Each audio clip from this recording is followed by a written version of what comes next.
Mheshimiwa Festo Richard Sanga. Asante Mheshimiwa Mwenyekiti. Kwanza nichukue nafasi hii kwa niaba ya wananchi wa jimbo la Makete, hususan wananchi wa kata hii ya Ikuo pamoja na kata ya Mfumbi, kuipongeza serikali kwa kazi kubwa ambayo wameifanya kuijenga barabara hii. Barabara hii kwani barabara yenye changamoto kubwa sana, lakini tulipoomba kuipandisha TANROADS isimamiwe na TANROADS mkakupokea na mmetenga fedha kwa ajili ya kuijenga na imejengwa. Leo hii barabara hii imetumika kama mbadala. Unajua changamoto ya barabara kutoka Makete kwenda Mbeya. Barabara hii ndio imetumika kama mbadala sasa hizi kuisaidia wana Makete.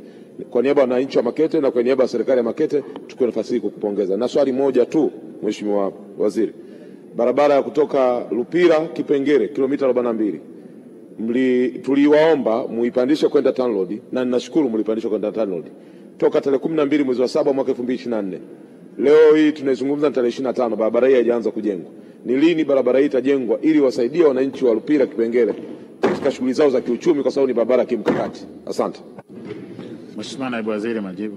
Asante Mheshimiwa Mwenyekiti. Nataka nimhakikishie Mheshimiwa mbunge kwamba baada ya kupandishwa hadhi hii barabara sasa tumepata budget ya kuijenga hii barabara. Kwa hiyo nikuhakikishie Mheshimiwa mbunge na wananchi wa Makete kwamba mwaka huu wa fedha barabara hiyo kwanza baada ya kupandishwa hadhi itaongezwa upana, itakarabatiwa madaraja, lakini pia itajengwa kwa kiwango cha changarawe kwa maana ya standard ya barabara zetu za TANROADS. Asante Mheshimiwa Mwenyekiti.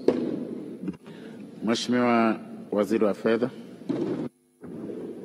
Mheshimiwa Mwenyekiti, kwanza nimpongeze Mheshimiwa Naibu Waziri kwa majibu mazuri aliyoyatoa. Nimesimama kumhakikishia Mheshimiwa mbunge kwa sababu alinifuata mara kadhaa ofisini kufuatilia fedha za barabara ile ya kwanza ambayo Mheshimiwa Naibu Waziri ameijibu pamoja na hii. Nimhakikishie hata baada ya bunge kuvunjwa, maombi yake aliyoyaleta kwa ajili ya wananchi wa kata hizi alizozisema yataendelea kutekelezwa kwa fedha kwenda kwenye miradi hiyo, kama ambavyo nilisema jana wakati nahitimisha kwamba waheshimiwa wabunge ambao wameleta maombi yao kwa ajili ya miradi iliyoko majimboni mwao itaendelea kutekelezwa hata wakati uchaguzi unaendelea, na inshallah watakapokurudisha tena wakati unaapa utapita kwenye barabara hiyo ikiwa imeshatengenezwa. Asante. Tunaendelea.